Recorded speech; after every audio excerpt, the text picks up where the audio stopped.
Sounds good. All right, my friends, welcome to episode 69, actually episode 69, this time of Prof and Dev Play Games. I am the Prof Larry, and over there is Anthony the Dev. How's it going, dude? It's going good. Yeah? Yeah. Is it rainy up there? It has been. Yeah. It rained a little last night, but we had like 4 to 5 days without rain, so... Wow. It's been just storm after storm after storm down here, and that's weird for San Diego. I guess the jet stream was going down south and pulling all that.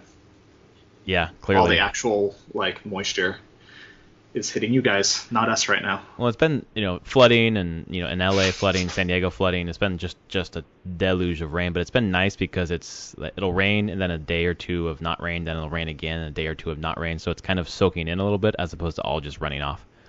That's good. Which we need, although yes, probably things are going to grow really good and then dry out in the summer. Yeah, pretty much, and then burn. Yeah, and then state of emergency, and I'm sure we'll get lots of federal help from a president who we didn't vote for. So he's made it pretty clear that he's going to reward the states that voted for him and by omission, not the ones who didn't. So I guess we should say that there is a new president of the United States. Obviously, I wish him well because if he does well, the country does well. But I'm not very optimistic based on his first couple of days. Today's episode, we'll talk about the Women's March at the end. I marched in it this weekend. I'm proud of that. I know your wife did. Were you watching the kids, or did you go too? I was watching the kids. Yeah, that makes sense. We were trying to consider how to do it, and whenever you look at it, the older could easily probably have handled it. But the younger, no. Not so much, yeah, exactly. No, she would have gotten like 3 blocks and been like, I'm tired. Right. I'm like, all right, but we can talk about it at the end. Yeah, we will definitely talk about it at the end. I was watching it the good. Entire time. It was funny, me being at home having it. I just had a stream going on the TV through the PS4. Of the Seattle one, or? Of the Seattle one. Nice. But they were cutting to other ones. Right. And I would definitely say you got a different perspective whenever you're getting lots of overhead shots. Mm-hmm. So you could actually see how big things are. Yeah, it was interesting. Ours, we'll talk about it later, but they were expecting 2,500, I guess, and they got 10,000. It was just... Yeah, we'll talk about some of that. Crazy. I think they all were huge in comparison. Yeah, I'm glad to see people. There are tons of first-time marchers who have never gone before, and they're woke, and I hope they stay woke. So we'll see. But we're gonna finish with the politics at the end, but we're gonna start with a discussion of the Fire Emblem Direct. Then we're gonna get into a bunch of crazy news, kind of a smattering of different kinds of news. Yeah. And then just a ton of games that we've been playing, and then we'll get to the Women's March. So the first thing is the Fire Emblem Direct, which was rad. If you're a Fire Emblem fan, this is like the amount of support for this series is awesome. But if you're like a Metroid fan, you're just watching this and crying because Metroid's not getting any of that kind of love. It's not, and I know, and yes, I love Metroid, and I wanted to see it do well. But I feel like Nintendo putting a large push behind Fire Emblem is a good choice from a business standpoint, because Fire Emblems have been doing really well everywhere now, and Metroid was kind of in a slump there for a bit.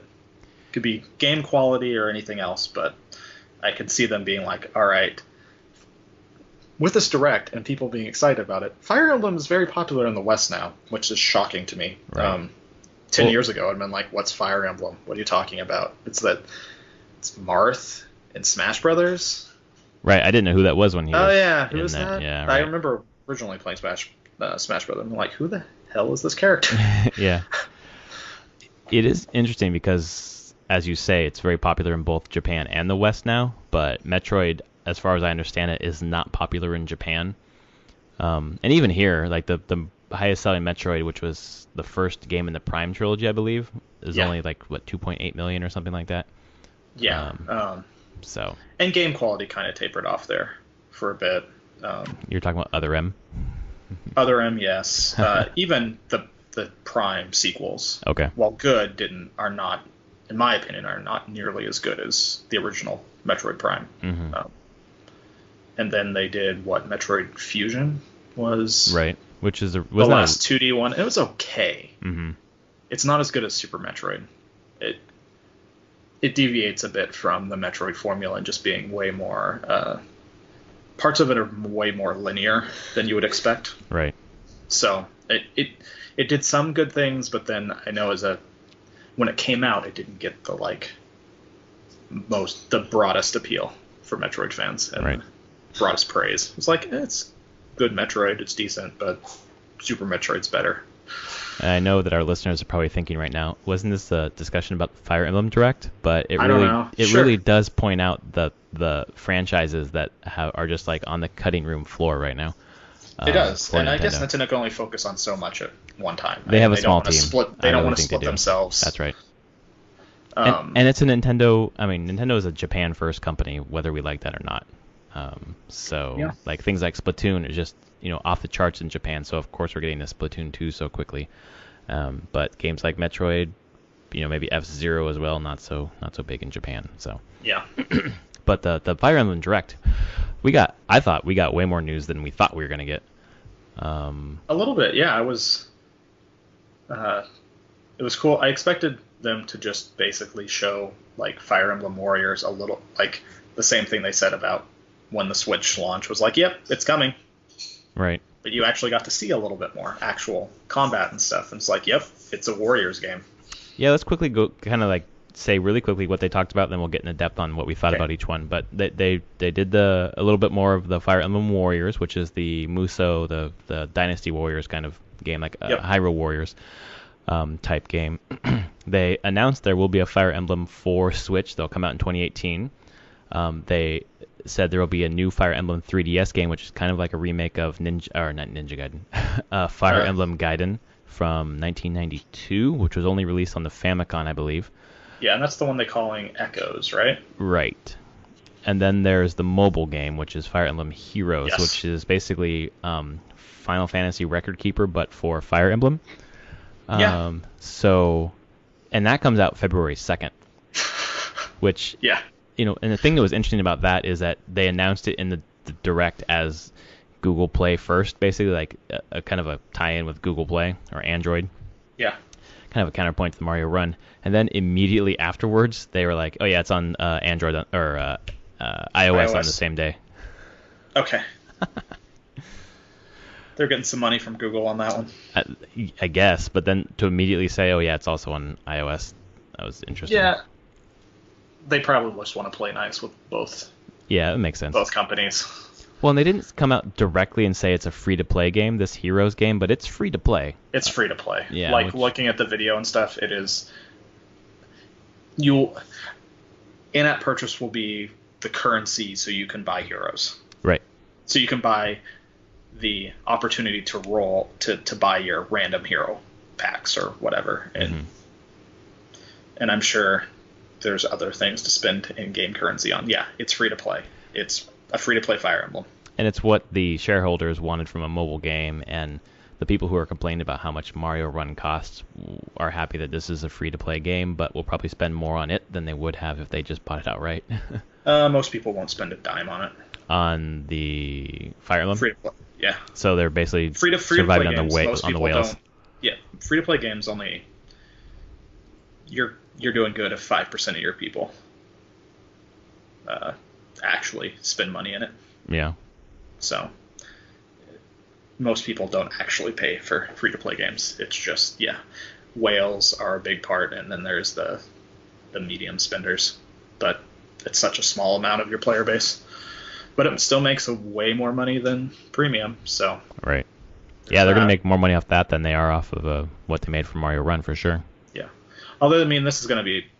Watching the video, it's still Fire Emblem.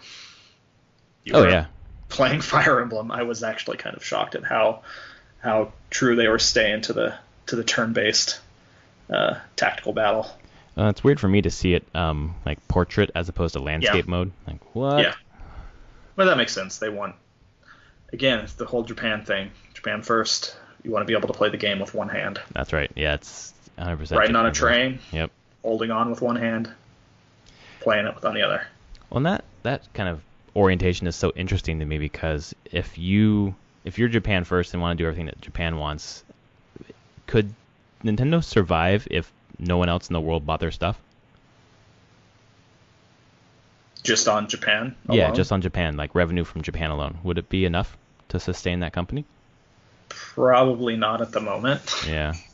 Maybe we'll see how this mobile stuff does, but the actual like console market in Japan has basically collapsed. Mm-hmm. Not collapsed, but it's shrunk quite a bit. Yeah. Like that's why Sony's like major place that they sell PlayStations is the West now. Right. Because Japan as a market has their hardcore gaming market, console gaming market has over the last 10, 15 years has shrunk every year. So you kind of just, it got pushed into more and more of a niche audience. Is it because except for the mobile stuff. Now the mobile stuff is really, really popular in Japan. Right. Yeah, I was going to ask if it's because of mobile or because people are gaming on PC. I mean, it was happening before mobile. People don't game on PC much in Japan. A lot of Japanese people don't have, like, home computers weren't a huge thing in Japan. They might be more popular now, but yeah. I mean, they have cafes and stuff like that people can go to. It's just, it never got into like that. It was never straight up mainstream there ever. So it didn't cross over, and yeah. And so, I guess what has crossed over is playing on your phone. Right. Like that's what. I mean, what is it? Puzzle and Dragon was huge there, right. And God, what's the Slider RPG? Slider RPG? I don't know. Like it's a shuffleboard RPG basically. Oh, okay. Your pucks are heroes, and you pull them back and fling them at monsters. Wow. Yeah. It was super popular. It hasn't actually really been that popular in the West. There's been companies that have tried similar things in the West. It just hasn't taken off. But Japan, they love it. So in terms of the Direct, what is exciting to you? As I think you played Fire Emblem before, but nothing. I played some Awakenings. Yeah. I haven't played since then. For me, actually, I'm interested in the Fire Emblem Echoes. Actually. Okay, the 3DS game. Yeah, more traditional. It's definitely one I'm like, I want to play more of it, and I should play more of it. I just don't own it, haven't bought it. So I think that would be a fun one to at least try, a remake of an older game. And that one's crazy because it has like mechanics that I haven't seen in a Fire Emblem game, which things they kind of left behind as they moved forward. So that's kind of the dungeon crawling aspect and the it was weird. So I'm curious about that. I'm curious to try out a different one, an older one, but different one. Yeah. But that was probably the most exciting. The mobile one I will totally check out.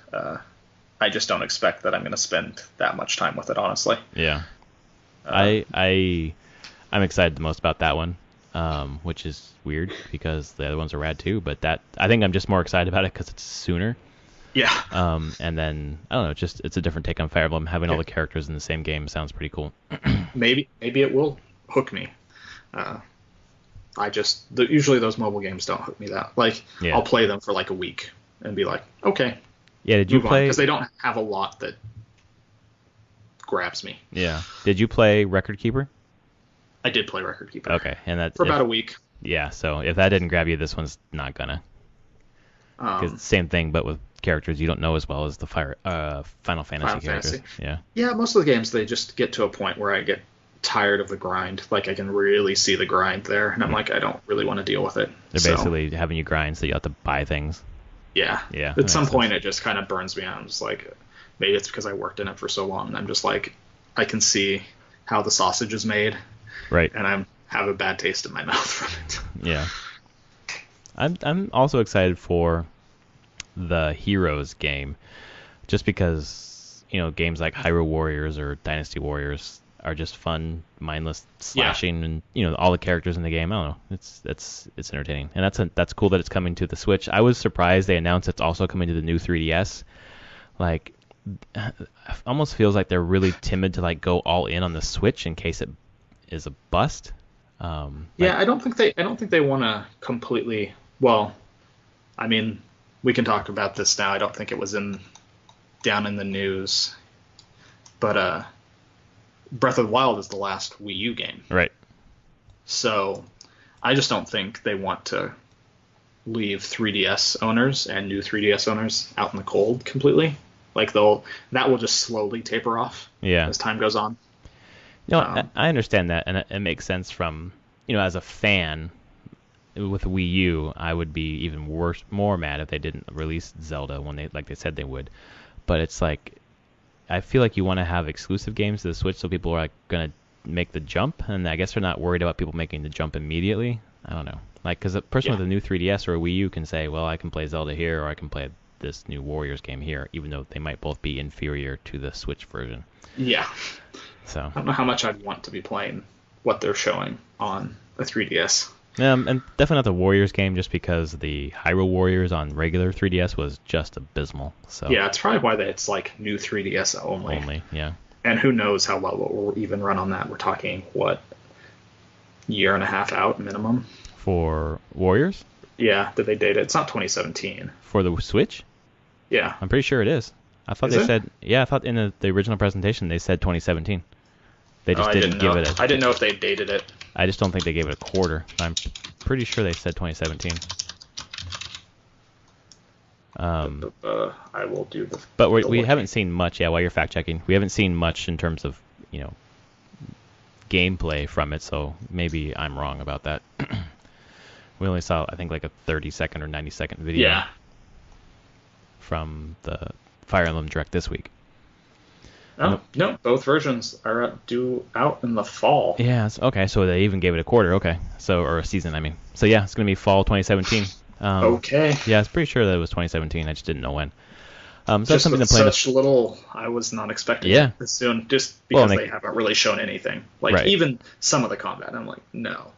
Well, and they could push it. I mean, they were saying, but they also said Zelda was going to be out, last year sometime? So that's true. We'll see. And then there's nothing to talk about for the 2018 Fire Emblem. No. Except it's the first Fire Emblem to come to like a home console, quote unquote, because it's also a portable. Since I think the Wii U, Radiant Dawn, I think was the Wii, or not Wii U, Wii, the Wii game. Yeah. Path of Radiance, maybe it was Path of Radiance, I can't remember. But yeah, I mean, they didn't do a home console one on the Wii U, did they? Oh no, they skipped that. Unless you count Tokyo Mirage Session. No, not really. I don't. That's for sure. I would have purchased it if it was a console one, because it would look so pretty. But no. But I'm looking forward to the hopefully 2018 version. Just as when you talk about it, actually, I'm wondering if they'll do a Switch version of Tokyo Mirage. I imagine they're going to bring. I mean, how much is it going to cost them? Just because that was probably such a small niche game, right? That sold well. But yeah, it seemed to be a success. If the install base is quite a bit higher on the Switch, how much people would be like, just give it to me on the Switch, even if it's not even physical; it's just a digital. Yeah. I can't imagine they're not going to do that with a lot of the Wii U games, like Captain Toad, Treasure Tracker. I assume is coming to the Switch. Like all the first party good games, quote unquote good games. Why leave it on the Wii U when they still need to recoup some of that production cost? I don't think it's going to take them much to port it over. Yeah. But I think some Wii U owners will feel a little burned buying games twice, but they don't have to because they have a Wii U. They don't have to buy it again. So it's true. It's up to them to do that. Cool. So, anything else about the Fire Emblem Direct? Not really. It was a little bit shorter than I thought it was going to be, but they talked about a lot of stuff. Yeah, they talked about when I sat down and actually sit down and watch it, I was like, oh, it's only 18 minutes. I was like, because I watched the first 6 minutes of it, and then I got distracted with stuff I had to do at work. And then I came back. I was like, okay. It was that later night. I told her, I was like, all right, I'm just actually going to sit down with this so I can focus on it. And I'll just watch it. And I saw that the YouTube was 18 minutes. I was like, what did they announce in 18 minutes? And you told me that half of it was just the mobile. Yeah. They spent a lot of time talking about the mobile. And it makes sense because it's coming out so soon. So yeah. And then also the amiibo for the Echoes, which we didn't mention. Oh, amiibos. Yeah. I'm not buying those, but they are out there. Amiibos. I have too many, to be honest. And they don't do much. So they're just pretty. Exactly. Nintendo figures on my desk is pretty cool. Other than that, they're fairly useless to me, except for the skins for Mario Kart 8. Yeah. So, I wish they did something more, but I don't know. Kind of wasted potential there. Potentially a playable Zelda and Breath of the Wild. That I would buy. Yeah, wow. Well, That, they made an amiibo of her. yeah, I know. So I'm wondering if it's gonna do something if you put it on there. yeah. Well, I mean, there's a Zelda amiibo already for Smash, so there's a precedent, I guess, for having Zelda. Yeah. But and I also have a Tetra, which I never got a hold of those Wind Waker amiibo. Oh right. Really kind of wanted those. Yeah. I looked and they were sold out everywhere. Exactly. Like, sad. Okay. Yep, they made like 12, like usual. Yeah. On to the news. I'm going to switch this around just a teeny bit, and we're going to start with the Switch news because that kind of makes sense. Yeah. First thing is that there's an interview, I think it was with GameSpot, where Reggie said that we will be sharing more information. are going to talk about more about the What I Virtual can Console, tell you is but that that they're going to have the introduction of Nintendo capability to account, tie consumers' we now have purchases the to their capability particular to tie account. consumers' to their purchases Nintendo to account, their right? Basically. So if you So purchase that these opens games up on a your range previous of system through the Virtual expectations for Console, us. they're going to be tied to your account, and who knows what they're going to do with that. Make you rebuy them, They at least have that information now. Right. So which means if I lose my Switch and I buy a new one, then my games will be tied to my account, and I can re-download them like we do Yes. with any other system. like the PS4, when I got a completely new PS4, and it made it trivial for me to download all the games that I had purchased Right. and all my save games. Right. Save game one was pretty awesome. Yeah.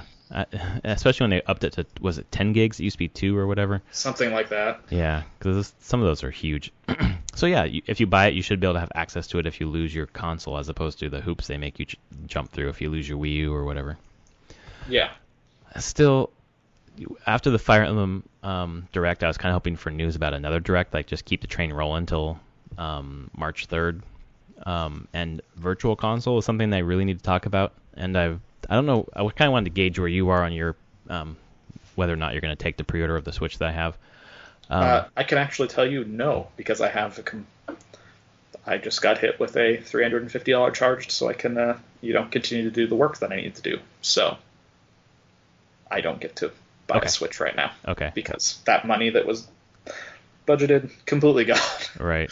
I was like, oh, never mind, I have to buy a license. Good, great. You have to buy a license for the Keep Coding, or? Yeah, so I can publish games to be legit. Got it. Okay. So there went that, and I was like, well, I can cut getting a Switch or cut coming down to visit with you, and I'd much rather come visit with you. Okay. So, which may be the wrong choice, I don't know. Yeah, I would say that's definitely the wrong choice. I know me. But what I was gonna say, okay, since I know your answer now, I'm kind of gauging my own desire to keep my pre-order, just because I can play Zelda on the Wii U. I could pay $60 or $50 or whatever and play Zelda on the Wii U, or I can buy a whole system plus buy the game to play Zelda.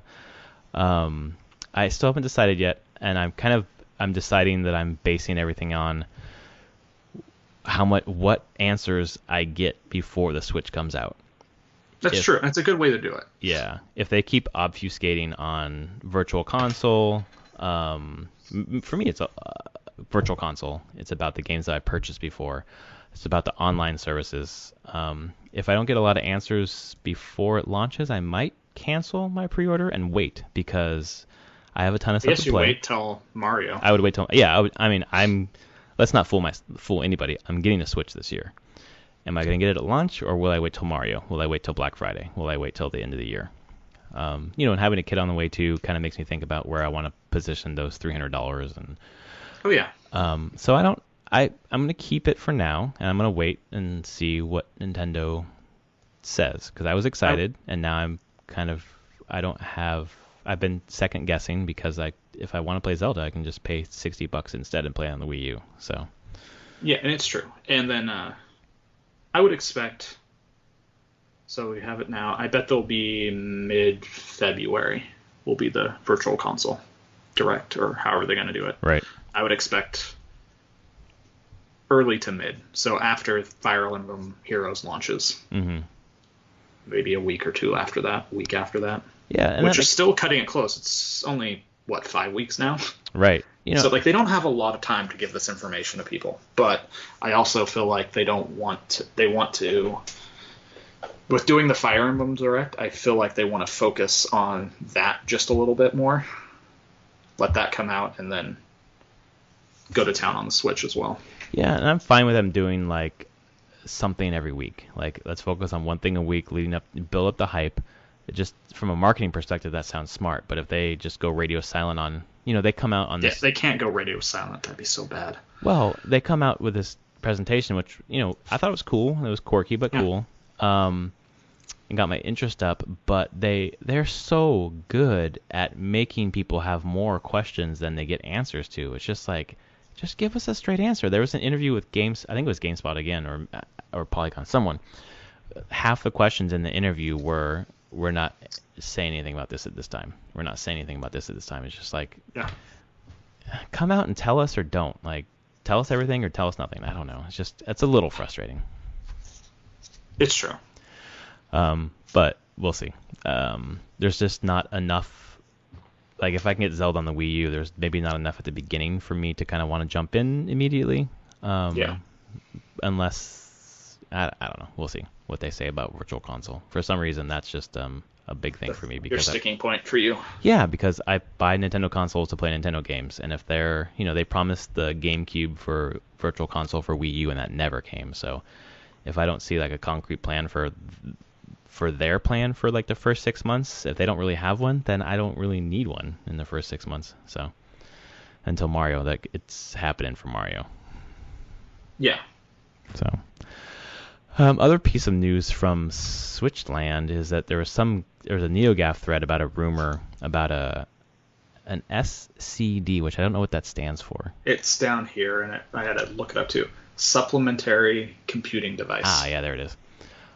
So basically, it's like another dock for the Switch. So not just Super one dock. Yeah, there you go. Basically, a super dock. So when you plug it into just call it the Nintendo Super Dock. That would be. Damn, I hope they listen to this podcast. That's a good name. But basically, you plug it in, and it just amplifies everything. The GPU, CPU, whatever. Makes it... Yeah, I mean, it basically runs the game off the dock at that point. Right. It's just... Because what the rumors are, I mean, it's effectively a GTX 1060 GPU, more RAM.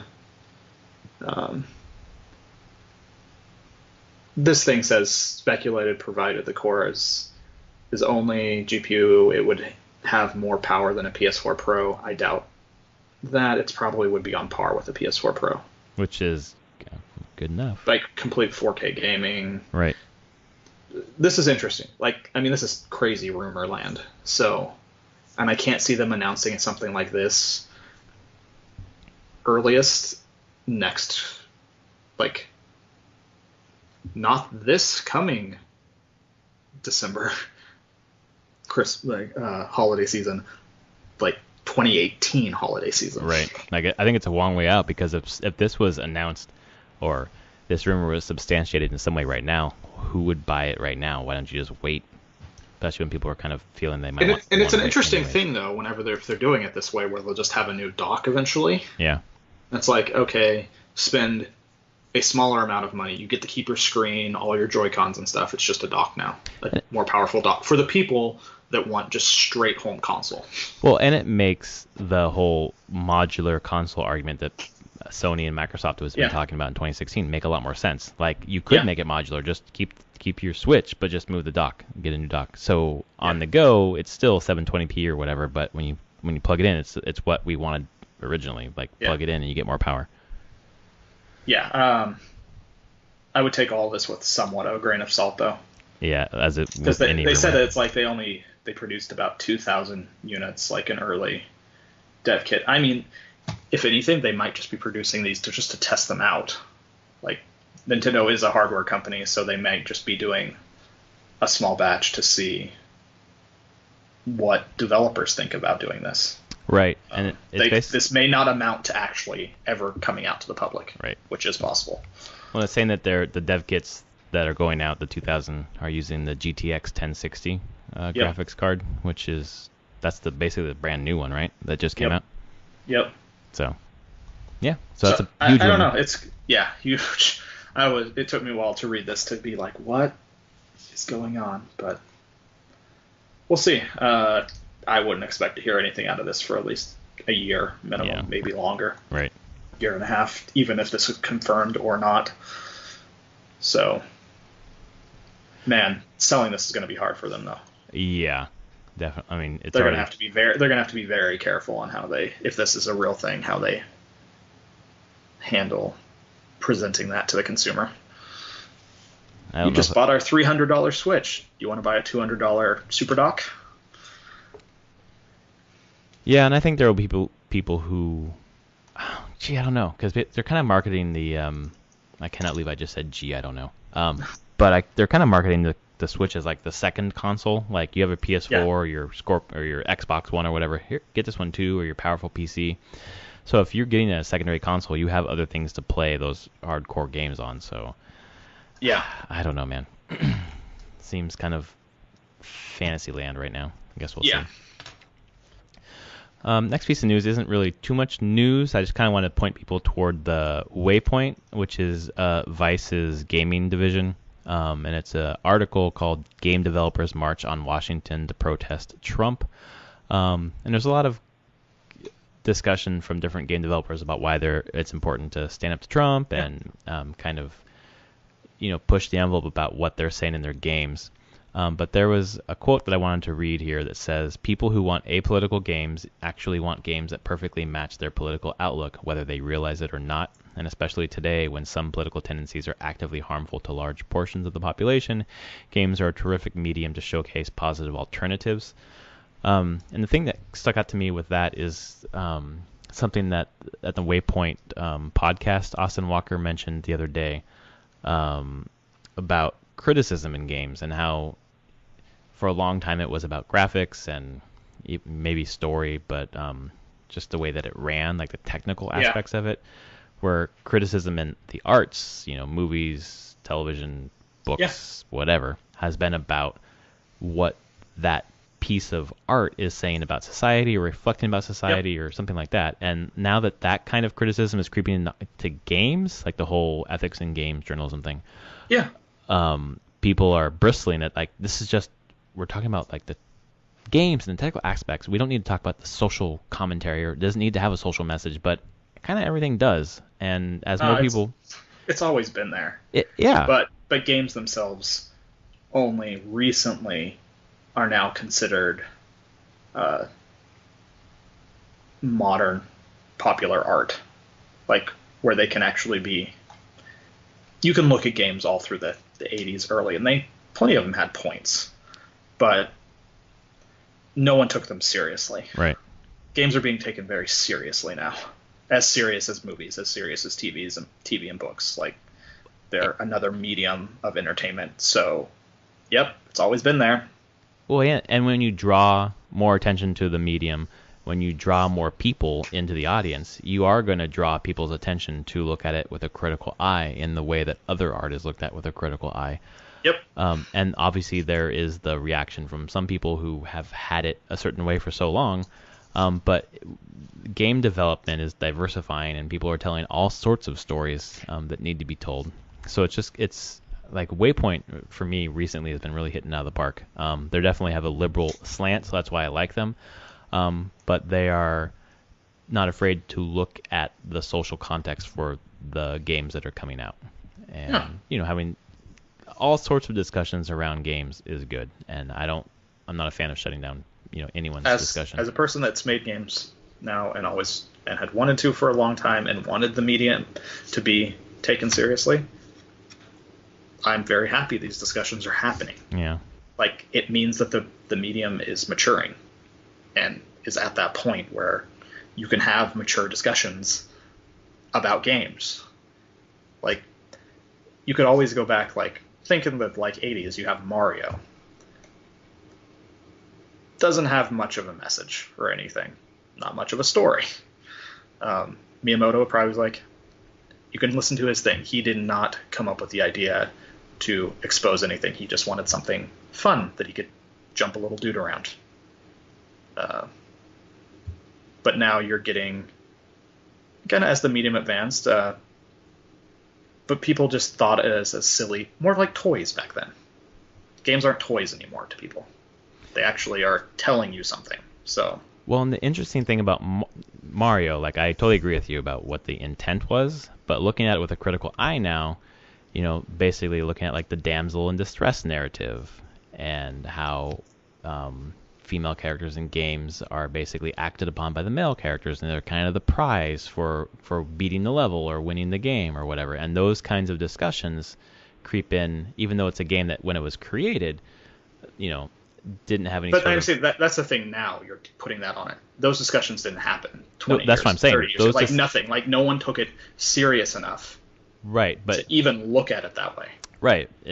Discussions obviously weren't happening, but in the medium from then until now, those kinds of they're not really landmines, but things were, cultural assumptions were placed in these games and cultural norms were placed in these games that, for example, the damsel in distress or whatever. Yeah. That has been a discussion more recently in literature and movies and television, and that's been exploding. And because those things existed in the games before, whether or not the intention was there, that's the discussion that comes up now. And I think some people are uncomfortable with that because of the way that it was made. That wasn't the intention, but your cultural frame, it makes you make your art the way that you do, and then how that's propagated in the media, people want to talk about it. Yeah, and I don't think it's bad to talk about. It's good to look at the history, everything. Movies get it, literature gets it. Right, and you're right. It makes it mature. It makes it grow. With Mario, I'm like, it's not giving it a pat. I just look at it the context of the time it was made. Like, yep, they weren't thinking about any of this stuff when they were making those games. But now we can, and now we do, because people are willing to look at them with a closer eye and give them I would say even if it's critical, it's a fair shake. Like, games never got that before. Yeah, and I think it's kind of like I don't know, it's kind of a testament to the strength of the game when it can be interpreted through so many different lenses and engender this kind of discussion. No one's as much as I feel that the damsel in distress thing is played out and we can kind of move on, like it's played out because it's happened so much. But like looking at a game like Mario, that was a long time ago, and it kind of was the genesis of a lot of the games that we play now. Yeah, and I think the damsel in distress, you look at it, like you can, just like any of the tropes in literature, it's long before video games, and we're just talking about it now because we're realizing we're like, hey, in all media, this is kind of getting bored of this. That's like. Right. In kind of the same way that people are getting bored of the typical hero's journey, which always has come up since Greek mythology and stories. Yeah, it's the same discussion that's happening in fantasy literature, or has been for the last 5 years, like the high fantasy, like the kid who doesn't know he's a magician or what the hell else, the king, and he becomes the king. Like that, just come on. Which is why I think a game like Witcher 3 or a series like Game of Thrones or A Song of Ice and Fire like lit a wildfire, because it like Geralt is not a hero. No, it subverts those tropes quite a bit. And people are looking for that now, I think. Right, they're looking for more complexity, I think. Yeah. Which is what I like this article about. Game developers march on Washington, protest Trump. People should look at it on Waypoint and check out what else Waypoint's doing. But it's bringing out the complexity and adding more complexity to this already complex medium, and more people that have a voice in a medium changes it and makes it, enriches it. And I would say as more stuff comes out and there's more critical discussion on games, there's also going to be games like you and I were both more liberal than anything. There are going to be games and developers who are not liberal, right? And they're going to make games they give messages for their viewpoints. Yeah. And you know what? They can do that. They should do that. They should, if they have a message that they're trying to say, if you have a message, you can tell your message through art. It doesn't mean I have to agree with it. Right. And you can and all of them deserve criticism and discussion. So I don't want people to think that, like, oh, it's only liberals make games. Like, I know a lot of people who are not liberals that make games. Right. Yeah, I know them, lots of them personally, and it's the same thing. They might have a different opinion than me and what I think, but they are more than welcome to make their games too, and be presented with the same criticism. Right. It's the same thing with any other art, movies, television, Yeah. Paintings, anything. The marketplace or the marketplace of ideas, or at least, will decide what rises to the top and what gets suppressed and what gets laughed out of the room. And I think we've seen a lot of ridicule aimed at like social justice warriors or whatever. And then when the internet kind of erupts at a Nazi getting punched in the face, people get pretty upset that about the violence and about bringing that kind of hatred toward us. But it kind of all goes both ways. You're going to get criticism. You're going to get plaudits, depending on who agrees with your message or not. And all the ideas should be out there and processed. So that's what makes America great. It should be what does. It should be, for sure. I don't condone violence at all. I don't think it solves anything. But sometimes people just get fed up. I don't condone it either, but I did laugh. Oh my! It's just because I was watching the video, I was like, "What's gonna happen?" Because it's like 30 seconds long, the full video. Right. And I'm like, okay. What am I waiting for? And then just cold clock. Yeah, just right in just the face. Out of screen, off where I'm just like, wow. Yeah. I mean, but so far I'm like, no, I don't condone violence at all, and that shouldn't honestly probably not happen. Right. And honestly, the person that punched him probably is going to get assault charges. They should. They absolutely should. And that's part of it. But pretty sure that they knew that going into it, and they didn't care. Yeah, it's the thing that I feel too, is that like it's assault. I don't agree with assault. I don't think anyone should be assaulted. But at the same time, when someone is spewing hate speech, people are going to react, and you're going to get criticism, and that criticism might be a punch to the face. And to be perfectly honest, someone's got to take one for the team. So I don't condone violence, but I was not unhappy to see that. Yeah. Next piece of news is this weird piece of news, basically about Playdead, who made Limbo and recently Inside. The co-founder was paid basically to leave the company after a power struggle. It seems like there's some weird shit going on with Playdead.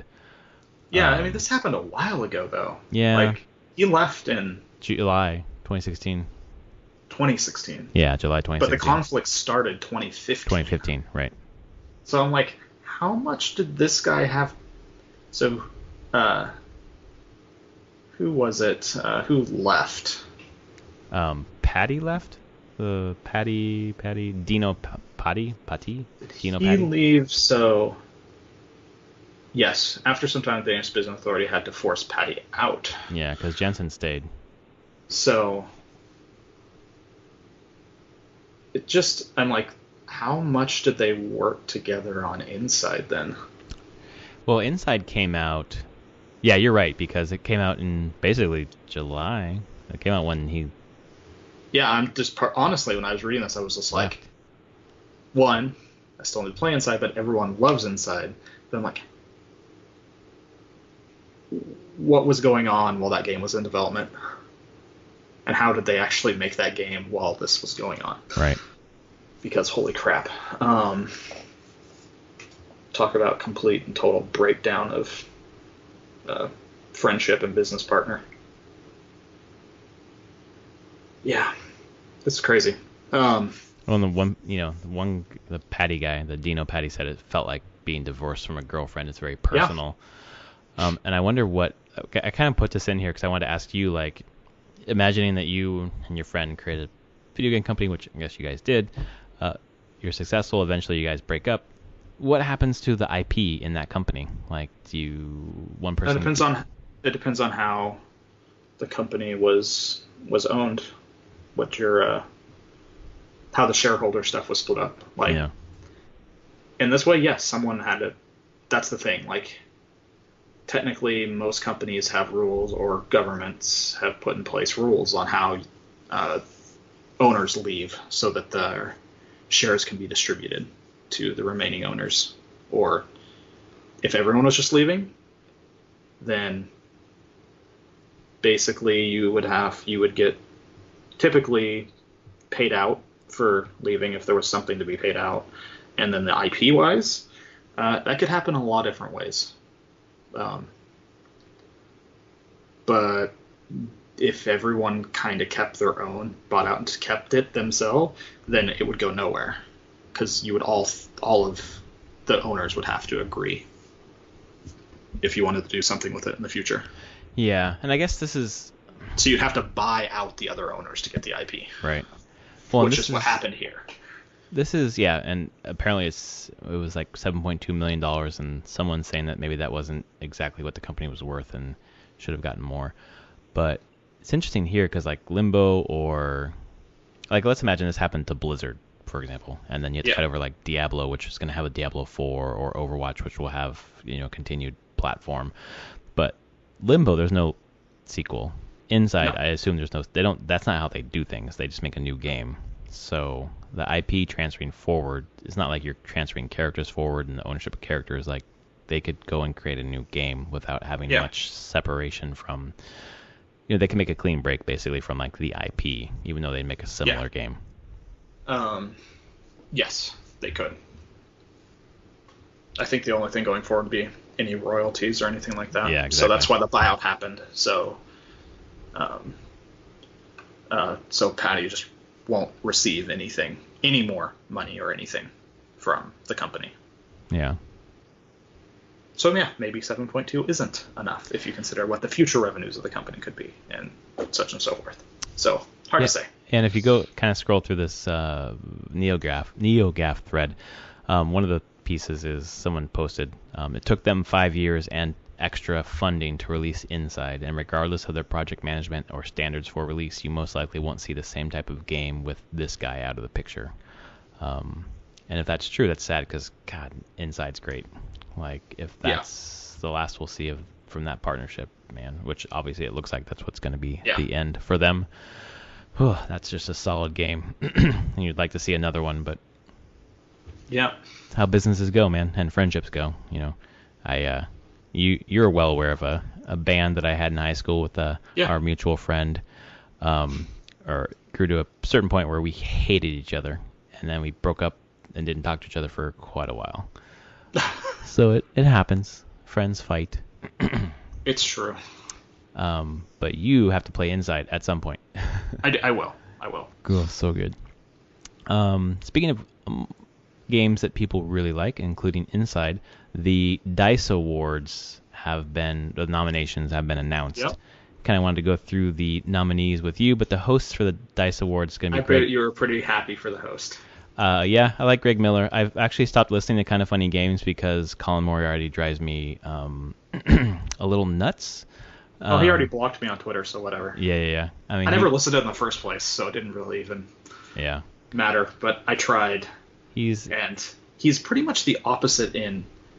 Okay, political opinion, we're totally different. But when it even comes to game opinions, right, we like similar games, except he's on like the opposite spectrum of those games. Mm-hmm. Like whenever he's talking about his favorite Final Fantasies, I'm like, wow, you hate the Final Fantasies that I actually like. Right. So I guess our tastes do not overlap that far. But Greg Miller is just like really enthusiastic, optimistic, like loves what he's doing. But I was just done when Colin said that he thought Steve Bannon was a smart dude. That was it. I stopped listening. I unsubscribed and I was done. I still interact with him now and then on Twitter, but now I'm not interested in supporting that. Like people who listen to us who are like think we're liberals and don't want to support liberals, they don't listen to us, so it's fine. Don't need to.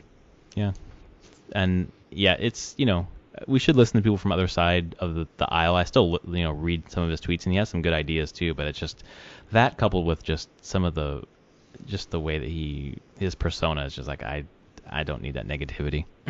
Yeah. Anyway, but Greg Miller is awesome. I'm glad he's doing it.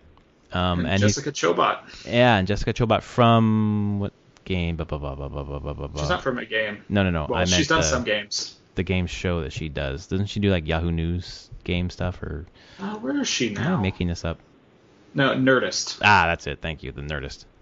Duh. Which I guess I can't get out of my head. Like her original claim to fame that like God, when was this? This was back when the PSP originally came out. Uh-huh. She had this went viral on the internet, had a modeling picture where she randomly had a PSP there, and she was licking the PSP. Oh, and it was this photo that went completely viral across the internet. Uh-huh. And from there, now she's been... Oh, yeah, there it is. I see it. Yep. That was the thing that she really wasn't involved in any kind of games media before that. Okay. And it was just a random one-off picture she had at a modeling shoot that she randomly posted. Wow. Weird. And it just went super crazy. Which is sad, because I actually don't mind her doing, like, hosting and stuff now. She actually knows her stuff. It was just more of like, yep. Because she looks like the reporter from Mass Effect 3. She is. Wait, what? Yeah. Oh, she's the model for that, or she's the voice too? Yeah. They got her. Oh. Yeah. Okay, I guess that makes sense. That's why you would know. Yes. So there you go. There's your nice little fact of I don't know if not so great history of gaming, but yeah, because I obviously understand why that blew up and people were really excited to have her host things because like, oh, I don't know, the male gaze aspect of the whole thing. Oh yeah. Yeah, but they're co-hosting, and some of the awards, some of the awards that are going to be given are outstanding achievement in animation, in art direction, in character, in original music, in sound design, in story, technical achievement, action game of the year, adventure game of the year, family game of the year, fighting game, racing game, role-playing game, sports game, strategy game, Dice Sprite Award, which I actually don't know what that is. Is it like? I think it's actually. I think that someone actually misspelled that. I think it's supposed to be Spirit Award. Okay, that makes a lot more sense. I really think it's supposed to be Spirit Award. Makes more sense. But I mean, the person that's writing this up is thinking, sprites in their head. I don't know, but I mean, I look at it and it's actually a decently good list of games. Yeah, for the Spirit Award. Yeah, or just the whole show. Yeah. Well, in general, let me get through the rest of the ones real fast. Handheld game, mobile game, online gameplay, achievement in game design, game direction, and then game of the year. Okay. Yeah, no, there's a great list of games here. You see Reigns is on there for mobile game? I do now. Man, that game's rad. That was a good choice. I was like, nice. Got in there. I don't think it will win, but it's a nice ad there. You really like Severed. I really like Severed. Severed is a really good handheld game, but if I'm looking at that list, I don't know, because I think Severed should win because of how unique it is, but Kirby Robot Bot is really good too, and so is Fire Emblem Fates. Yeah. I mean, that's just a good list all around. Dragon Quest Builders I've heard really good things about. Yeah, Pokemon is Pokemon. Yep, yeah, exactly. Yeah, so any of these awards that stand out that you want to talk about?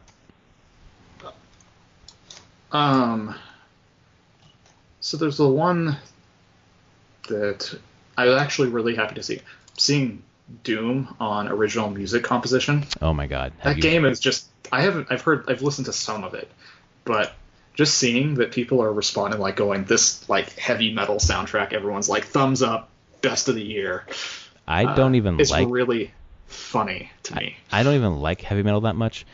I would vote for it because outside of playing the game, like I'm sure it's good, but it suits the game amazing. It is exactly what you want, and I don't know. I didn't really play Doom. I don't really like heavy metal, but playing them together, it's just like this is just perfect. So I would definitely go for Doom there. Outstanding. Sorry, go ahead. I'm looking to see how many times Uncharted 4 is nominated. Right. I'm thinking like 10 or 11. Well, it's in a ton. Almost everything. Yeah, and it's outstanding achievement. Technical achievement, yes. Technical achievement? Yes, absolutely. Yeah. Even art direction I would give, although Inside and Firewatch are both fantastic in that regard. Yeah. I would that's a hard one, because that's when you're comparing... Because I'd even put Battlefield 1 art direction. It really is really strong, too. Yeah. They're all, like, super strong. It's just like, do you want realistic or do you want right.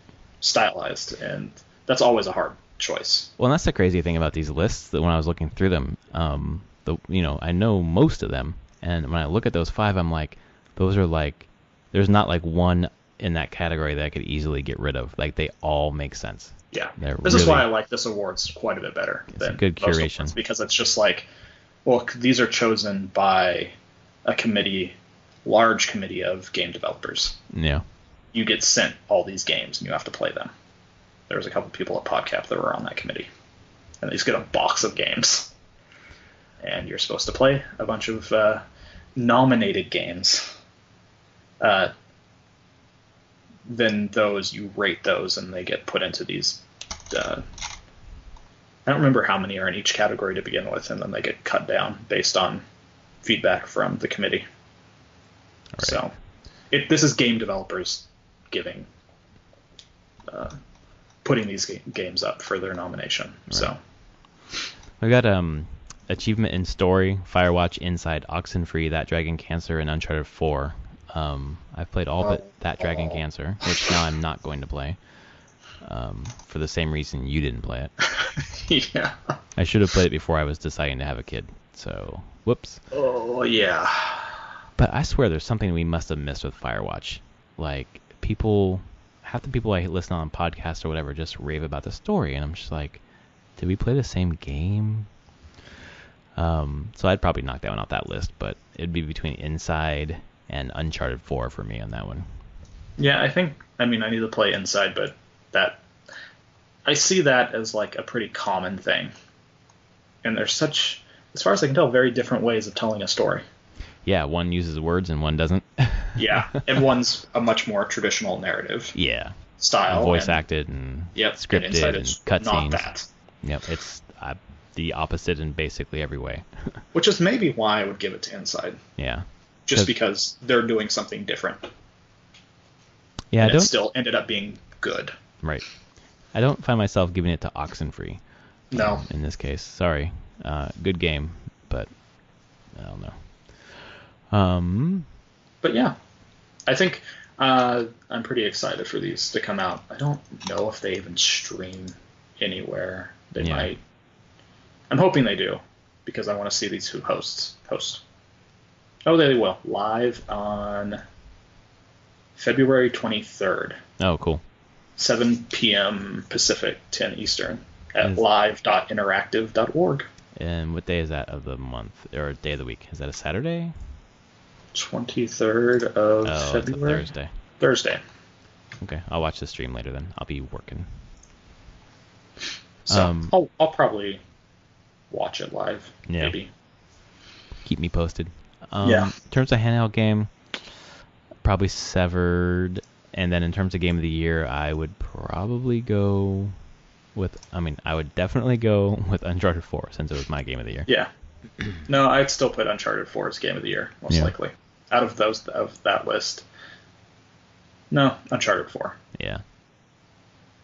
Other ones are good games, though. Yeah, sure. None of these are bad games on that list. Right. So, Pokemon Go would be the one that people give crap about being there. Right. But it's a very important game. Well, if you think of games last year, it's very important. Well, there's a fair amount of shit that Overwatch got for being a lot of people's game of the year, but that was a very important game too. So yeah, that's still really popular. Right. Well, it's just person I work with right now. She plays every lunch. That's what she does. Overwatch. Yeah, she plays Overwatch for an hour every day. What's her character? She switches around. Oh, okay. Every time I'm walking by, I see her playing different characters. Like, she's into it. She plays a lot of it. Yeah, it's a badass game, so it makes sense. I told you that I finally played Pokemon Go, right? Yes. Yeah, and then you had to realize you had to walk. Oh no, I played after that. Oh, good job. I was actually walking around. I was like, I'll just play it since I'm walking. I was exercising, and I caught a Pokemon, some kind of Pokemon. I don't know which kind, but I flipped the little ball and I caught the Pokemon, and I said, okay, and I put it away. There you go. But I tried it. I did it. Finally. Yeah, cool. So Game Awards are great. Last piece of news is something that happened a couple weeks ago. Yeah. Microsoft, we kind of had other things to talk about, basically. Yeah. But Microsoft canceled Scalebound. God.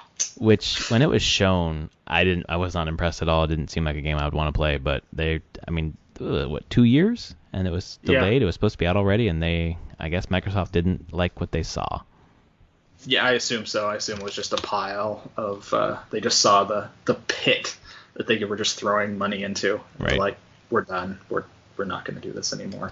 Well, and they're giving them money to create this game when a game like Nier Automata is coming out for PS4, which looks infinitely better. That was developed in the same time by the same company. And I wonder if they were saying, this great game's coming out for our competitor, and we're getting this crap.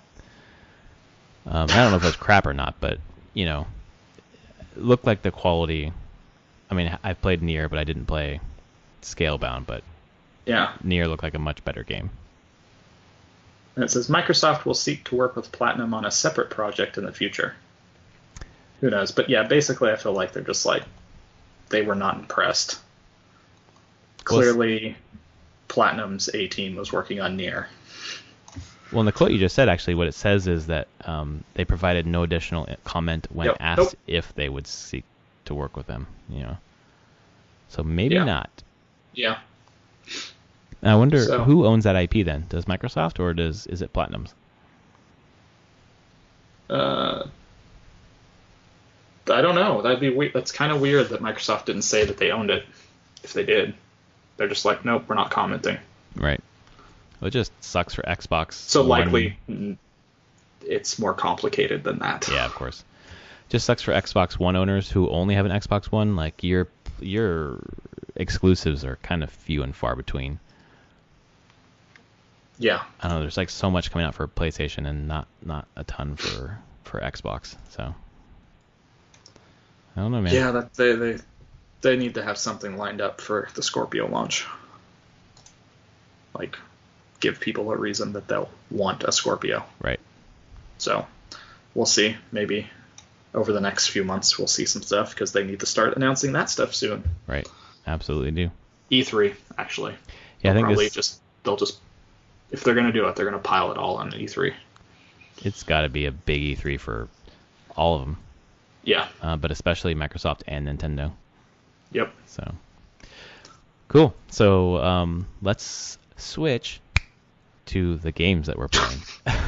I will never do that again. I still cringe at that. Please, yeah. I will never do that again. So you're playing a couple of games. Diablo 3, you're still grinding through. Yep. Paragon level 202. Oh my now. God, man. I'm usually doing Torment 9 stuff now, and I still can just basically one-shot elite packs. Wow. Like, I hit if you do the seasons and they give you your gear, it's all tuned to a specific type of build and type of skills, and then I've got farmed the other legendaries that kind of build on that set, and now I just do ridiculous amounts of damage as a monk, as long as I play with the specific skills. Right. And now it's just watching things pop and die. So I don't know. We'll see if I continue any farther. Like I did chapter. So there's the 4 chapters, and then there's another 4 chapters to do after you get your set, and that's how you get like a stash tab. Mm-hmm. Oh, right. But they get way harder and longer, way more grindy. So I finished one of them, and I'm on the next one, and I have to do a bunch of stuff in Torment 10, get up to doing stuff in Torment 10. So the progression slows down a lot. Mm-hmm. So this is usually about the time I stop with the season and wait till the next season. So thank you, Diablo. And I think I sent it to you. I added it all up. I've done about 530 hours now. Man. In that game. And I will do a ton more if they keep adding stuff. Well, they're going to keep doing seasons, and you're going to come back to each one to do at least a little bit. Which is like 15 to 20 hours usually. Right. Well, and then Necromancer will come out. I cannot wait for that. Oh, that's going to be fun. Yeah.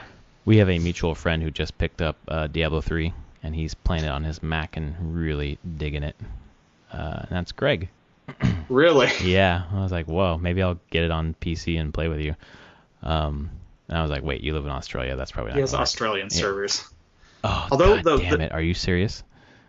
Probably. I'm almost certain that there's an Australian. I do remember when I was playing WoW, the server I played the longest on, to the end there, was the unofficial.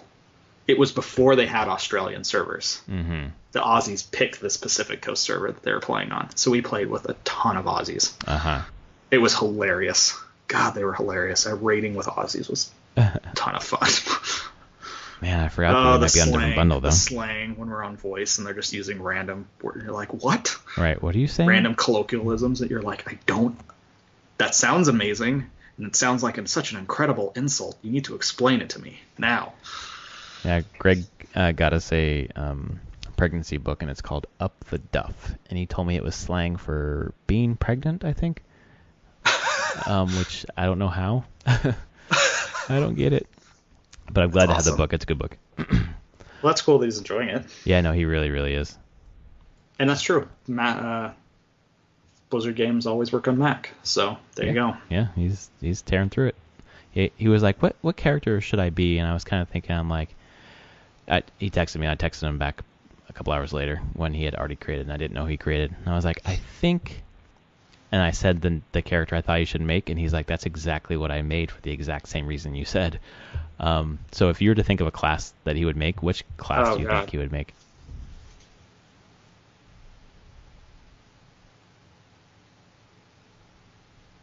Top of my head, I don't know. I can see certain aspects in a number of things. Gun to your head, which one would you choose?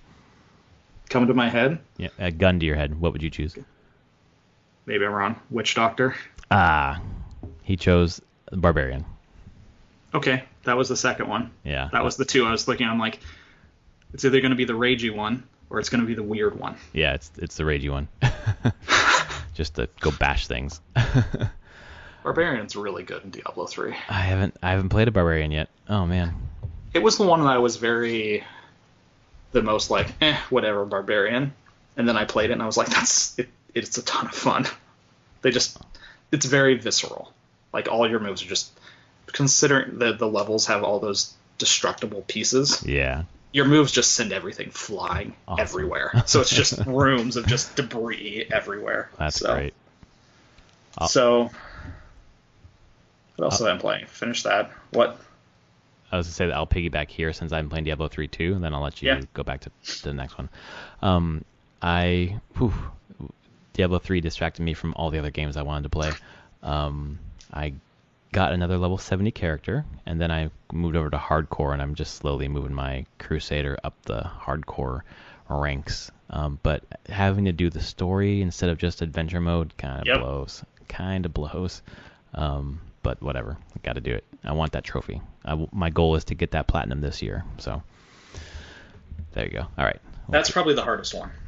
The hardcore trophy? Just doing through hardcore. Yeah. Just getting it there and not being dumb. Because it's easy to be dumb once you hit between 60 and 70. Right. You're just like overwhelming yourself basically. And then you just make a stupid move and you just insta-die. Right. Because you can insta-die. Right. Yeah, I'm going to try to avoid that. But yeah, the trophies that I'm missing are basically kill X in hardcore mode, get hardcore mode character to 70, and then do the treasure goblin thing. Yep. Oh. And then all characters to 70, which won't be that hard once the hardcore is done. You get to the treasure goblin one. Mm-hmm. I got that one as I was doing all the other characters. Right. Like that. The last thing I actually had to do was just get one of the other classes to 70. I had completed everything else. Oh, okay. As I was working through all the different classes to 70. It seems a little hard to me because it's just random when they show up. But you're right. Over the course of all the other ones, I've done 25 so far, so that kind of makes sense. How many do you have to get? 100? 100, yeah. Yeah, you'll get 100. Yeah. Cool. All right, back to you. Next one for you is Pokemon Moon. Yep. I've been playing that with my kids some more, progressing through the story. Can't progress too fast through the story because I can't play it when they're not here. Oh, they want to see the story now. Oh, so they're into the story now. Okay. They are. God, Team Skull they're like the bad guys. their slang that they use is one of the, I have to read it to my kids, and it's the most hilarious stuff ever. Lots of yos and like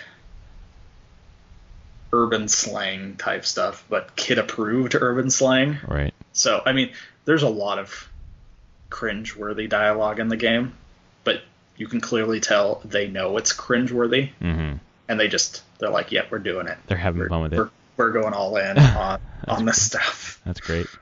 Yeah, I'm enjoying it. It's I actually want to play more of the story, but I just can't without them here. So right, that's a cool thing to be doing with them.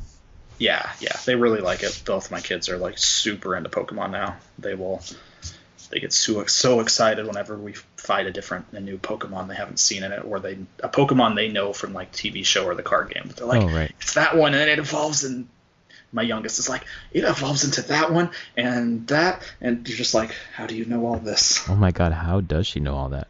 She knows so much. Oh my gosh. So much. It's shocking how much she knows. Right. That's great. So it's fun. And then today, I had forgotten that the Neo Last Chance demo was out this weekend. It was yesterday and today. Right. And I was like, all right, I just want to pick it up and play it again. That game is hard. How was it? What did they change? What was better about it? Weapons don't degrade. Armor doesn't degrade. Thank that God. got changed. There's something similar. There's a grindy thing to the weapons where as you use a weapon longer, you get more familiar with it, and you get a bonus once it hits like a certain meter fills up on it. That's cool. But still a lot of random loot. I see a lot of other little things. It's still I won't swear right now because I think we've actually had a pretty good episode of not swearing. It's very hard. I don't think that I've said a curse word this entire episode. I know. That's very unusual. Yes. It's still really hard. Yeah. I'm on the final boss of the Last Chance demo. I don't think I'll beat it. It's there was like a mini boss I died like 24 times to, but finally beat. But this final boss just took me down within like 5 seconds, and I'm like, I don't think I feel like taking the time to figure this out. Well, you got to do it by today, right? Like it time's out. Yeah. It's a cool game though. Definitely for people that like the Souls games and Bloodborne. This is right up their alley. And well, it's by Team Ninja, right? Like the Ninja Gaiden thing. Yep. That's interesting. Also really hard. So yeah. So I mean, it shows. It's faster. It's probably as fast as Bloodborne in a lot of ways. But man, it looks good. It plays well. Maps are huge. Lots of secrets to explore and find. And so yeah, it's one of the games I probably like. I'm not going to pick it up new, but it's definitely one that's on my list of like, oh, if this ever goes on like a good sale around the holiday, I'll probably pick it up. Yeah. If it's coming out now, like a Black Friday kind of sale, might be a good time to pick it up. Yeah. It's not something I need right now, but right. I think it's good for Sony and PS4. They're just pushing that Souls player even more into just owning a PS4. Because I don't think Neo's PS4 only. Yeah, I was gonna say they might have already jumped on board with Bloodborne, and like you said, there are a lot of people. This is just continuing it. They're just exactly. keep on giving that audience games that they want. So, right. Which imagine that a game company saying, "Let's give you games that we want, and you want," you know? Yeah. Fuck. Oh, dang it! There you go. Oh. Sorry, I knew I couldn't last. The first game that I played this week when I got back from my trip and I plugged in my NES Classic was I screwed around with a few of them, but I landed on Punch-Out. And I've played it a few times on emulators, but I swear to God, there's something just holding the square controller in your hand and playing a game that you played as a kid.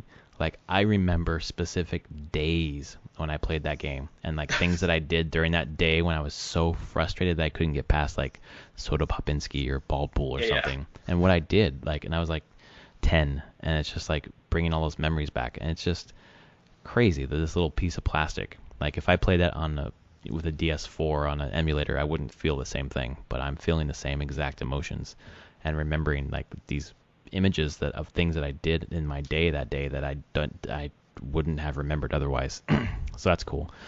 So I'm working through the game to beat it for the first time ever. I've never beat the game. And, the save states help, of course. Yeah. But the thing that they help with isn't necessarily like, oh, I threw a wrong punch, I'm going to reset it and go back 10 seconds or whatever. It's, in the original game, I would get all the way up to like the Soto Popinski or the guy who's after Soto Popinski. I can't remember. But then I would die and I had to go back and to go through the sequence again. Like I couldn't get through the whole sequence even if I could beat like one person. Yeah. So this is allowing me to basically get through the guy and then save it. And then if I, lose all my continues to the next guy, I can then restart it. So that's nice. Obviously, save states were just a blessing for these kind of tough as nails old games. Yeah.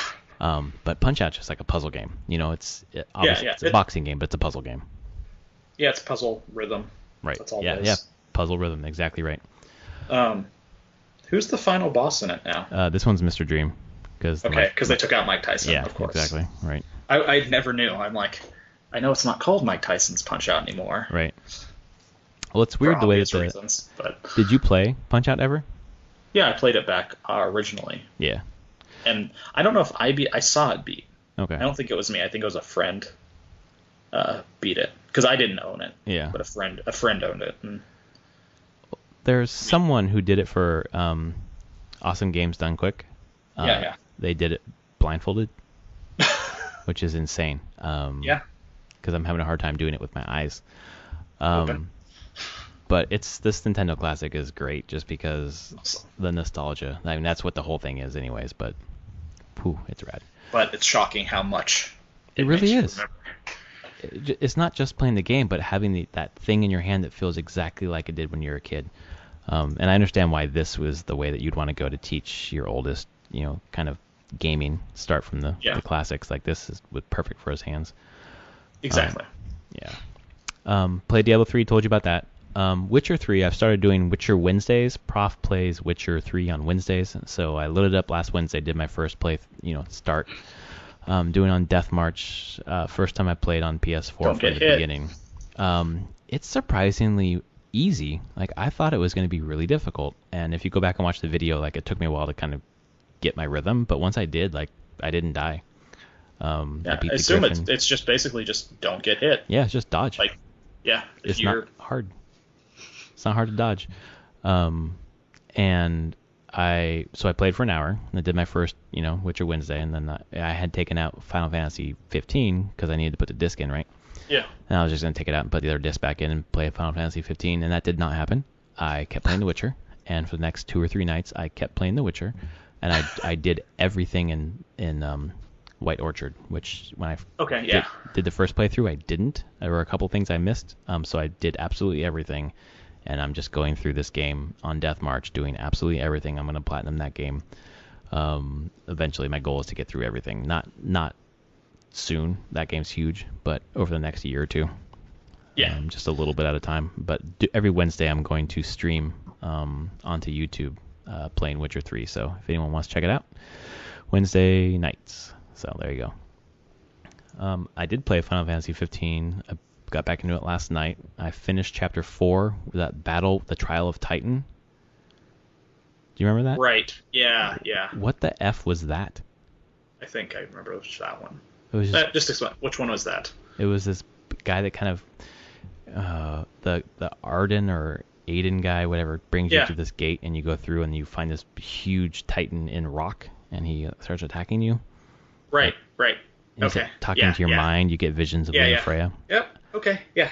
Who? What? I was confused. Yeah. You'll be confused for a little bit. Okay. Because I was just like, I don't understand what's happening. I don't know who this is. I don't know why we're fighting. But I beat it, I guess. So yeah, it's fun. I love that game. That game is really, the mechanics are just so satisfying. I would agree. Yeah. And then the last game I played was Hitman Go Definitive Edition. I don't know if you saw the flash sale. I saw that it was on a flash sale. Whew. I mean, I love the Go games. The Go games are rad. But this one's particularly good. Like, I like it better. Hitman Go was the first one. It was it really? Yeah. Because I like it better than Lara Croft. It was the first of the Go series. It came out of nowhere too. People were like, "What?" No, it's rad. And the interesting thing is that it's going to be an easy platinum because there's only like 17 trophies. Yeah. And if you get for each map that you beat, you have to there's certain conditions like no kill or get a briefcase or do it in less than 20 steps or whatever. Yeah. Or fewer than 20 steps. So I've only gotten stuck once, but when I got stuck, I just pulled up a YouTube video and was like, okay, yeah, I'll just do that. So you literally, I mean, if I ever get stuck, I can do that. But someone could just watch videos to get through it. They didn't know how to play the game and then get the platinum. So it's going to be another easy platinum. I think like 34% of players have gotten the platinum on that game. So okay. So there you go. If you're looking for a platinum that's not as cheap as My Name is Bread or My Name is Mayo or whatever it was. Yeah. There's that one. Mayo. I am Mayo, that's it. I still feel shame about that. You should. You will always feel shame about it. Like, should I delete that from my profile? No. No. Not that much shame. Do you have... Oh, wait, you have platinums. How many platinums do you have? Do you know? I think I only platinum Diablo. That's the only platinum you have? Uh-huh. I haven't tried to go back and... Because usually there's like one or two where I'm like, no, I really don't want to do that. Yeah. That's going to be a pain in my ass. I really don't care enough. Yeah, I think that's going to be the case with Witcher 3. There's like some stupid trophies, like you have to headshot 3 people with a crossbow in 5 seconds or something. That Oh, God. I don't like that kind of stuff. No. Diablo is the one I'm like, okay, if I just play this, I will eventually get there. Right, and those are the best kind. Like, just you get rewarded for playing the game like you're supposed to, as opposed to doing stupid things. Yep. So our last piece for the show is our discussion of the Women's March, which happened the 21st of January, which was yesterday, basically as a reaction to Trump's inauguration, which was Friday. And whoa, is that getting under Trump's skin? The turnout was unreal. Yes. Like the one that I attended was supposed to have they estimated 2,500, ended up 10,000. They had a permit for only walking down the sidewalk, and that blew up in the first minute. We all just got into the street and walked down the street where there was no sidewalk to be had, and the police were escorting us, and it was fine. And we had a rally at my college, which was great. Seattle was, I mean, I wasn't there. My wife was there. Actually, of the 3 people for Al Dragon, we were all home with the kids. Wow. All of our wives were at the rally. Right. Good. I tried trying to figure out a good way to go, but my wife and her mom went, and our good friend from college who wanted to go. They all went together. So Seattle was expected. They expected 50 to 60,000. The last estimates were 130 to 140,000. Wow. And at one point, the park that it started at, which is south and east of the city a bit, and it's going to walk through the International District of Seattle and then hit 4th Avenue and then just walk 4th Avenue, which goes right through downtown and then to the Space Needle Seattle Center. And at one point, there were people still at the starting point and people at the end point, and then people in a line all between. Right. So 3.6 miles of people.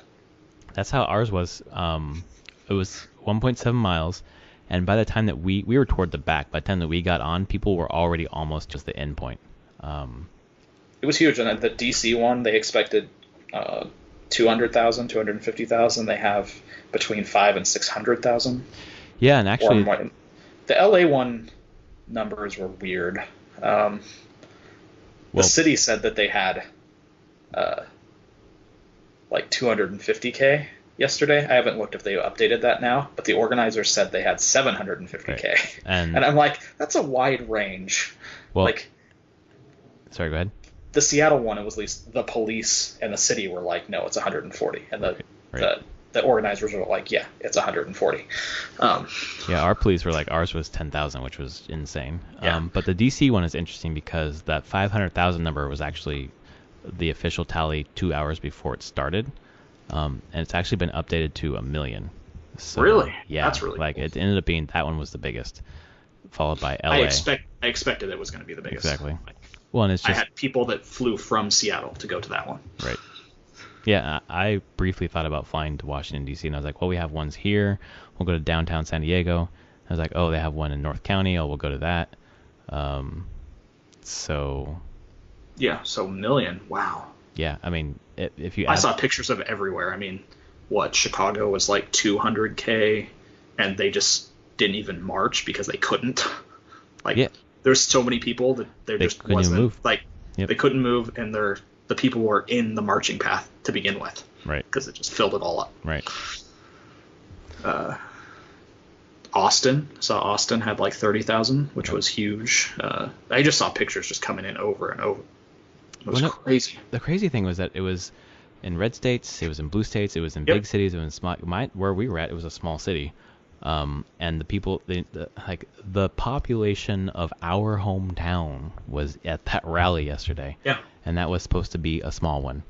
And it's just, it's good to see, for our march. It was a ton of first timers who were like, I never do this. I don't do this, but we're in crisis mode right now. Like, we got to come out. And I hope people turn it into action. The organizers of the Women's March are doing the 100 days of action, so things you can do, and people are getting involved, and it's really, really getting under that guy's skin. Especially because he always brags about how big his rallies were, but he didn't have as many people at the inauguration as our last president, and not nearly as many as came the next day for the rally. So, okay. Yep.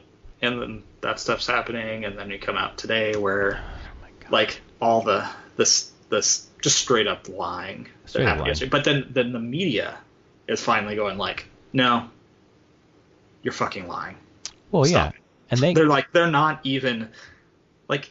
I'm like, well, I applaud you for doing this now. Couldn't you have done this 6 months ago? Just straight up said that's false. Like, yep, that's a lie. You're lying to us. It's false. Yep. Here's the actual facts that prove you wrong. Right. But clearly reached a point where they're like, no, we're going to call you on this.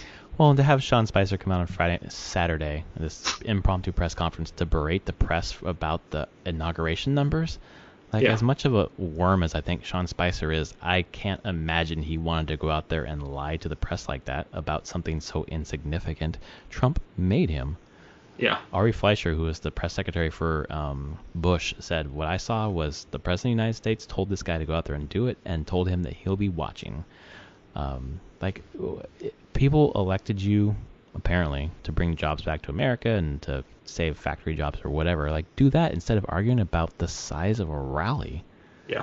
If you're going to care about all this little tiny stuff like that, and yeah, you're going to be mocked, you're going to be criticized. Welcome to be president of the United States. This isn't just Obama didn't just go have this. Clinton, honestly, every president has. I mean, I've seen stuff where people were making fun of like pre-World War II presidents, like just crazy old jokes and stuff that you're like, yeah, guess what?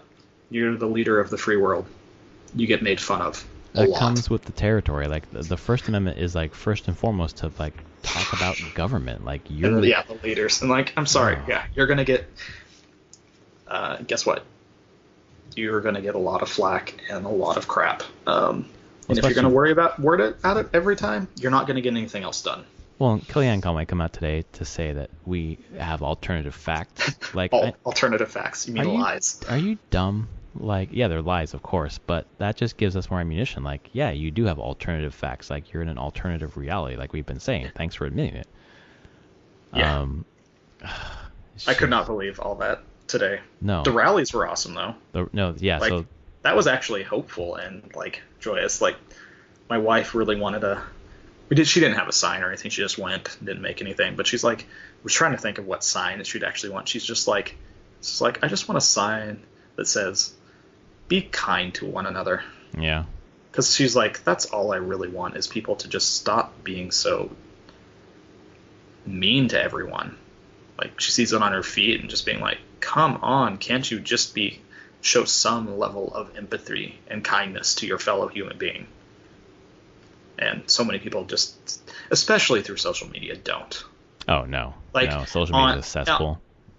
In person, probably would totally have empathy. But when you put them down in front of a computer screen or on their phone typing, empathy goes out the window. Yeah, you can't connect to the person. I mean, you don't feel like you're even talking to a person, I guess. Yeah. But the memes from the Spicer press conference were oh god, they're amazing. Like, seriously amazing. Like okay, he's flanked by TV screens. Like, people can Photoshop that dude. Like, oh my god. Oh, and they will. And they have, like, the Batman and Superman promo thing. It says Batman and Superman was a great movie. Sean Spicer. Like, oh my god. It was the Star Wars prequels combine the magic and inventiveness of the original trilogy with the delightfulness antics of Jar Jar Binks. Period. And it has a picture of Jar Jar. Oh my god, this is so good. It was so good. It really was. I'm like, well, you can at least make me amused for a little bit in your stupidity. Well, if you told me the week after Trump got elected that the first full day of his presidency, I would have hope, I would have probably cried. But I really did. A lot of people came out to. There's a lot of people that do not agree with his rhetoric, right, and that divisiveness. They just don't. They don't want it. They don't see it as helpful, and they don't see it as like a way forward. Right. And it was just like people of all stripes, everything, like families, tons of men, women, kids, like everything. It was America. It was just an amalgam of people, and it was so great to see. Yeah, it was like one of the first times like I actually have some hope that while things are going to be tough probably for 4 years for a lot of people, there also won't be just a blanket check to do whatever you want. Right. And pressure of that level, like, sure, Trump will do what he's going to do. But you have to imagine that there's a number of senators and congressmen that saw those rallies and were like, oh crap, these are our constituents. They vote us into office. Right. We better listen to this. This is huge. And those people, at least, some of those people, hopefully will go to those senators and congressmen's meetings. Like the, what's his name? The guy from Colorado who had meetings. Mike McMullen? No. No, he's from, McMullen's from Utah. That's Utah. Yeah. No, it was Kaufman or something. Okay. But he had a community meeting, and tons and tons and tons more people than he expected came, and they were all there to talk about not repealing ACA. He bailed through a back door and ran away from his own event, and it was caught on tape. So we just need more of that. Just show up. Like, America needs to show up. I feel like people were complacent during the election, which is unbelievable considering how engaged everyone I knew was. But yeah, we need to wake up, and I think a lot of us are now. Yep. I saw you, I think, posted on that. There's the like nearest swing district thing. Right. You're in a swing district. I put my address in. Nearest swing district, Nevada. You mean that I could go to Nevada? No, that for me. Like for you. Oh, I get you. ISA is your swing district. Yeah, ISA is the swing district. You're exactly in that swing district. I'm not in it, but I put Washington, my zip code in, and they're like, okay, you're here. Right. Your nearest swing district is like some northern district in Nevada. Right. And I was like, great. But remember, there's 4 roles: helper, advocate, organizer, or rebel. Helper. I'm sure. Helper helps. You don't have to be there to help. But true. I'm actually not in ISIS district, but really? I used to be. Actually, no, I wasn't ever. No, I'm not in his district. I'm not now. No, my district is Democratic. But you're very close to his. I'm going to fight for the guy he was at the rally. I'm fighting for the guy who is going to take ISIS down in 2018. It's going to happen. So. Yeah, ISIS didn't win I saw the percentage, like less than 1%. It was 0.5%. It was 1,030 votes. And the guy was at the rally. He was saying, I need precinct captains. He won because he had more people talking to more people, and I didn't, and I need you. So you can march, and that's great, but we need action now. So sign up. Yeah. So I loved it. Those rallies yesterday definitely set a precedent for the 2018, like I said, that made some senators and congressmen kind of like, okay, we should probably take notice of this because, we have to appeal to, I think, some more people. Yeah, and the Senate is going to be interesting because of the 33 seats that are up, 23 are Democrats. Okay. So that doesn't bode well for us, unfortunately. No. But we'll see. I mean, maybe we can pick. Yeah, just a lot can happen in 2 years. That's right. Like repeal ACA without a backup plan. Right. See how that goes for you. Yeah, exactly. I mean, you're going to be paying. It's going to hurt a lot of people, but you're paying what, 25% more now, or you will be? No, if it's repealed without a thing, prices would go up within a year, 25%. Right. Okay. And then within a couple of years, it would be like double is the expectation. But yeah, if it's repealed without any kind of replacement or anything, so yeah, it's basically. This is where I'm like most of the issue is with ACA. Is it perfect? No, not definitely at all. Not. Like I'm actually was so very close to being in that middle gap where it was like, guess what? You get nothing. Right. That was painful whenever I was calculating that out and like, oh crap, if we fall above this income line, I am so screwed. Right. It shouldn't be like that. Because I have to buy it, but I get no help in buying it because I just happen to be in this like weird middle ground area, and my state even expanded Medicaid. So it's just, and I'm like, yeah, that's a problem that needs to be fixed. Like this should not wreck people like that. Right. But there are plenty of really good things about it that helped a ton, with the pre-existing conditions being a huge one. Yes, that's big. Amazing because if that wasn't there, then I could be denied coverage because my stupid leg is shorter than the other one. Right. No one has ever in my life cared, but I'm like, I could see myself having like a back issue or something. Like we're not covering that. Right. Because I'm like, it's so there's a lot of kind of frustrating parts with that where I'm like, God, just if it does get repealed without something, there will be hell to pay in Congress. I'm almost certainly. Like, no, absolutely. There are constituents who are Republicans who are saying don't repeal this. Yeah, because they know that if there's nothing to back it up, that you're screwed. And that's where I'm going. Like, if you have a better plan, I am all for. If you can move it forward and get us better coverage, close those gaps, all people really want is affordable healthcare. Yeah. If you can figure that out, awesome. If you can figure it out and call it Trump care, I don't care. Yeah, I don't care. I will have health insurance and won't have to worry about this shit. I will be very happy. Right. And that will be the sentiment of most people. Exactly. Right. And so, yeah, I'm rooting that they figure it out. I don't think they'll figure it out, though, because they've had years to figure it out, and they haven't. They've had 8 years, and they haven't come up with a plan. So, yeah we're in for it.